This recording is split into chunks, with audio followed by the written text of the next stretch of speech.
Next up, we have Brian Zapp. Brian Zapp from Applied Food Sciences. Brian, how are you? Hey, how you doing? I'm great. Good stuff. Good to see you. Good to see you. Thanks for having me.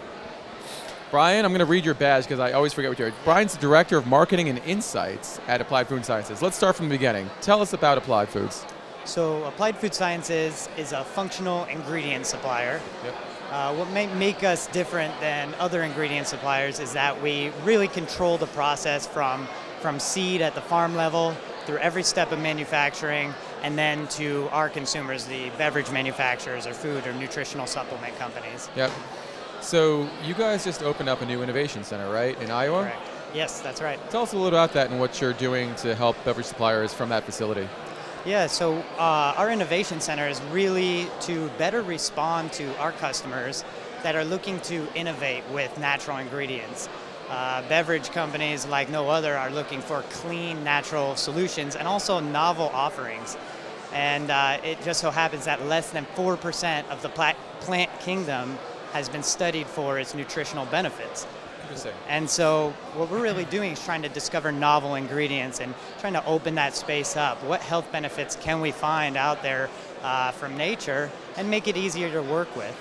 What are some of those, what's part of that 96% that we haven't heard of at this point? Yeah, so I mean, for instance, guayusa is kind of something that's kind of starting to trend a little bit right now, but up until a couple brands started putting it on the map, it was really unheard of unless you happen to travel to the Amazon region. And here it's this holly species, almost like a tea leaf, but it's packed full of polyphenol antioxidants and caffeine, similar to yerba mate, but without the tannins. So it's a beautiful, sweet flavor, perfect for beverage. Our company would then just help iron out the solubility issues, kind of some of those flavor masking, and make it easier to work with in a finished formula. You guys held a conference in your home market of, is it Portland or Seattle? So we're actually based out of Austin, Your Texas. boss said it, but the conference was in... Correct. We try to pick a different location every year that we Okay. can bring people to. It's called an innovation retreat. Okay. And it was particularly focused on cold brew coffee. And that space, we're seeing so much innovation, so many entrants into that space. But a lot of times, it's going to get to a point, or maybe even it is at that point, where it's just saturated. And you're helping brands to sort of differentiate in that respect. How are you working with new cold brew companies? Yeah, so what we were really looking at is what's next. I mean, obviously cold brew's starting to boom, and so what does Generation 2 look like?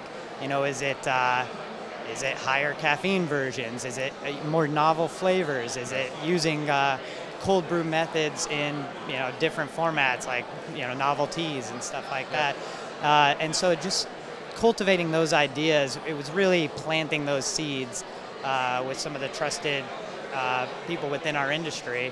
And we try to really get a well-rounded conversation from marketing to finished products to entrepreneurs and even investors and then of course supply side, to really have a well-rounded conversations. What are you hearing, and how can we channel that in a direction where we can maybe uncover the surface of what's next, put some puzzle pieces together that makes sense. Right. I mean, half of the conference is really just connecting with each other, as well as what cultivates from that maybe comes out 8 months, 2 years down the line even.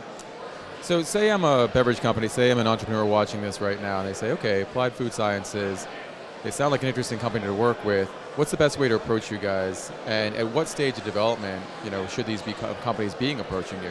Yeah, so obviously in beverage or any product, you're looking for something new and novel, and a lot of times that's where you have to start. So organic caffeine, for instance, is one of our top selling ingredients in beverage, and people will start with that source. They'll look up organic caffeine, they'll find Applied Food Sciences, but then there's this gap of like, okay, I'm an early stage entrepreneur.